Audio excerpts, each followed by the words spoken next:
अच्छा स्वास्थ्य एवं सेहत एक पूंजी के समान है जिसे हर कोई संजो कर रखना चाहता है और इस ओर भारत के प्राइवेट हॉस्पिटल्स एक वरदान है जो सदी के महानायक अमिताभ बच्चन जी का भी इलाज करते हैं और जहां कोई मजदूर अपने परिवार के स्वास्थ्य के लिए भी अपना रुख कर सकता है। विदेशों से जो लाखों लोग इलाज के लिए भारत आते हैं वे भी प्राइवेट हॉस्पिटल्स में ही इलाज करवाने आते हैं। भारत में आज यदि किसी को कोई इमरजेंसी हो जाए स्वास्थ्य संबंधी तो उसका इलाज वो तुरंत करवा सकता है, क्योंकि एक तो यहाँ लंबी वेटिंग लिस्ट नहीं है विदेशों की तरह और दूसरा यहाँ के प्राइवेट हॉस्पिटल्स इकोनॉमिकली लोगों की पहुंच के एकदम बाहर नहीं है।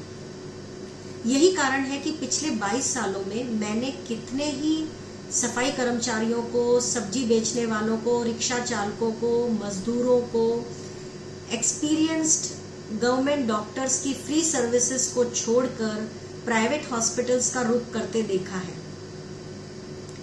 जिसे भी सरकारी हॉस्पिटल्स में धक्के नहीं खाने या जिन्हें हॉस्पिटल्स स्वच्छ चाहिए वो प्राइवेट हॉस्पिटल्स में इलाज करवा सकते हैं और इलाज का यह अधिकार भारत में इकोनॉमिकली वीक हो या इकोनॉमिकली एफ्लुएंट हो, यह अधिकार सबको है। कुछ दिन पूर्व दुबई से एक बैंकर का फोन आया जिनका पैकेज करीब 1 करोड़ का था। उन्हें प्रेगनेंसी में थोड़ी ब्लीडिंग हुई तो वो कुछ ओपिनियन लेना चाह रही थी। मैंने उनसे बोला कि आप सोनोग्राफी करवा के अपना रिपोर्ट बताइए, तो उन्हें सोनोग्राफी का डेट मिला 20 दिन बाद। जरा सोचिए, हाथ में 1 करोड़ रुपया लेकर भी यदि आप इमरजेंसी में सोनोग्राफी करवा कर अपने बच्चे की सेहत का हाल नहीं जान सकते तो क्या फायदा ऐसे स्वास्थ्य अधिकार का। ऐसी सिचुएशन यदि भारत में होती तो थोड़ा पैसा ज्यादा लगता, पर इमरजेंसी में आप आधी रात को भी सोनोग्राफी करवा सकते थे और यह काम हर कोई करवा सकता है।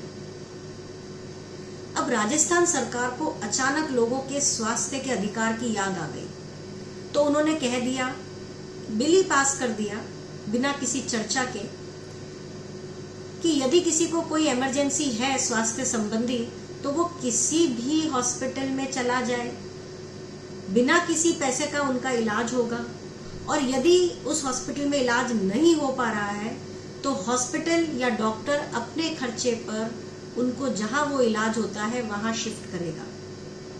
जरा सोचिए, कोई हार्ट अटैक का पेशेंट है, वो किसी मैटरनिटी हॉस्पिटल में जल्दी में आ गया राजस्थान सरकार की बातों में आकर, तो पहले तो वहां उसका चेकअप होगा, फिर वहां तो हार्ट अटैक का कोई साधन है नहीं तो फिर उन्हें शिफ्ट करेंगे। अब वहां के डॉक्टर्स चेक करेंगे और हार्ट अटैक का जो गोल्डन टाइम होता है जिसमें हार्ट को रिवाइव किया जा सकता है वो टाइम तो चला जाएगा और यह इंसान एक जिंदा लाश बन जाएगा।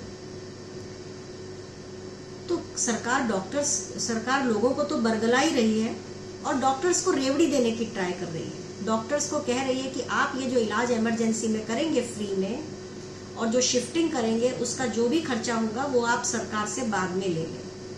अब अगर सरकारी तंत्र इतना ही मजबूत होता तो लोग सरकारी तंत्र छोड़कर प्राइवेट में आते ही क्यों इलाज करवाने। और चलो मान ले कि ये देना भी चाहते हैं तो आप सब जानते हैं कि सरकार से पैसा निकलवाने के लिए क्या करना पड़ता है, घूस देनी पड़ती है, धक्के खाने पड़ते हैं। कोई होनहार डॉक्टर ऐसा क्यों करेगा और कब तक करेगा? क्या होगा? होनहार डॉक्टर्स के पास यही रास्ता रहेगा कि जो अपनी मातृभूमि की सेवा का सोचा था, दिल पे हाथ रखकर वो सेवा का भाव छोड़कर मातृभूमि को छोड़कर विदेश का रुख करें, या जो सरकार हर जिले में हॉस्पिटल बनाने की सोच रही है उनमें तनख्वाह लें, काम करें, उनमें तनख्वाह लें और सरकारी हिसाब से काम करें। प्राइवेट हॉस्पिटल्स असामाजिक तत्वों के हाथ में सरकार देना चाहती है क्योंकि वे ही लोग हैं जो सरकार से सेटिंग कर सकते हैं, सरकार से सेटिंग करके काम किया या न किया पैसा निकलवा सकते हैं। प्राइवेट हॉस्पिटल्स जनता की निरंतर सोने के अंडे रूपी स्वास्थ्य को ध्यान रख रही है, निरंतर एक सोने के अंडे की तरह स्वास्थ्य का ध्यान रख रही है, मगर सरकार उस मुर्गी को काट देना चाहती है जो सोने का अंडा हर रोज दे रही है। स्वास्थ्य रूपी सोने का अंडा हर रोज दे रही है, उस मुर्गी को सरकार काट देना चाहती है। तो समझो मुर्गी कटी और स्वास्थ्य के अधिकार खत्म। फिर हाथ में आपके पैसा तो होगा मगर इलाज नहीं होगा। भगवान राजस्थान सरकार को सद्बुद्धि दे। नमस्कार।